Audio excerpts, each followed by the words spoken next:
The elephant in the room is the conflict regarding the role of the army and the role of police in going about their work, and of course the civil-military relations in the country.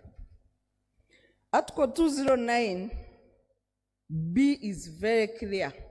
Article 209 is about the functions of the army. It states very clearly that the army can engage or act or collaborate with other civilian agencies in situations of disaster and emergency. When you go to Article 212 D, it says that the police can work and collaborate with other civilian agencies in doing their work. Is the army a civilian agency? No. Does the Constitution, therefore, guide in what circumstances the army can engage in civilian duties, disaster, and emergency? Continuously, the police in this country have made it a habit to hide behind the Constitution in surrendering their duties to the army and surrendering civilians for the slaughter of the army. The army, which is largely partisan, unfortunately, treats opposition, treats media, treats human rights defenders as enemies of the state.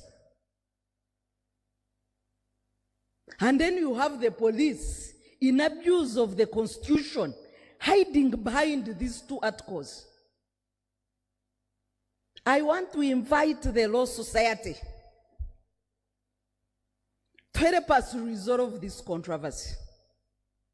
Under what circumstances should we be seeing the army on our streets? And if the radical new bar cannot help resolve this controversy, which is at the heart of rule of law matters in this country, then there will be no radicalness in this bar that we love so much. Then we shall not be back on track until we define how the army interacts with citizens of this country. Look at the ugly events in Guru. I've been telling people, because I come from the cattle keeping region, that there is no cattle owner that can subject his cattle to the whipping of civilians we saw in Gulu. Cows are no longer beaten. But the army, using, that stick for keeping cattle, for herding cattle, descends on people, members of the opposition, in broad daylight, beat them on camera, and business goes on as usual, as if we are a normal country. We have been traumatized enough that it's easy to move on. I don't know whether hoping tomorrow will be better or worse, but we all forget the things and move on. How can it be? How shall we get back on track? My sister, how shall we be back on track without resolving the controversy of the army, the impunity of the army in this country?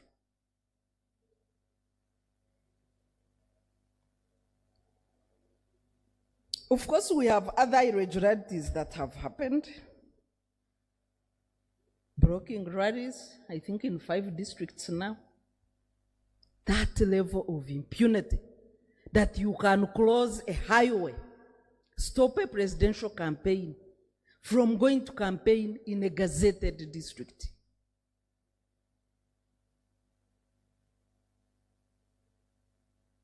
That you can close a candidate to sleep on the road or spend 5+ hours on the road. During 2021 elections, Electoral Commission was hiding behind COVID, hiding their incompetence behind COVID.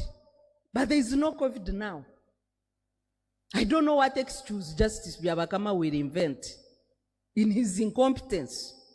Of course, we shall not forget his illegal pronouncement that voters cannot stay at a polling station. Also threatening the rights of voters, inviting the army to beat them, and he did say that they would be harvested like grasshoppers. A chair of Electoral Commission. If we were a serious country, he would not be holding that office. But of course we are not.